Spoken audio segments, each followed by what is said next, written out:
Avant de développer ces titres, un avion très attendu sur l'aéroport de Carpiquet, un avion qui est arrivé par camion, c'est peu banal et en plusieurs parties. Il s'agit d'un Dakota qui a participé à la bataille de Normandie et qui depuis des mois était à l'agonie en Bosnie, près de Sarajevo. Le maire de Merville-Franceville, Olivier Paz, qui l'a découvert au printemps dernier, voulait à tout prix le ramener. Ça n'a pas été simple, mais il est là. Pierre-Marie Puot et Charles Bézard. Il faisait un temps à peu près aussi exécrable la première fois qu'il est venu en Normandie le 6 juin 1944. Le Dakota matricule 43 15 073 arrive enfin à l'aéroport de Carpiquet. Sacré périple, 2000 km, 2050 km.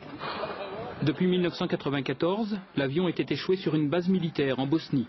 Au mois de novembre, une équipe de bénévoles est allée sortir le vétéran de sa retraite. On a passé une semaine. Naturellement, les conditions météo n'étaient pas terribles, mais il y avait un élan, il y avait une force dans toute cette équipe qui était sensationnelle. J'en ai les larmes aux yeux, mais je suis très ému. On est arrivé avec 40 cm de neige. Ça nous a fait tout drôle, il était dans l'après-midi. Puis de le revoir tous les matins dans le brouillard, mais on l'a sorti.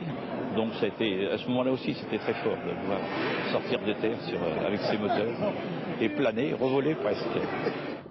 À Rachlovac, les militaires de la force européenne l'avaient transformé en bar. L'avion aurait fini à la casse, sans l'élan, sans l'obstination de ses lointains amis de Merville-Franceville.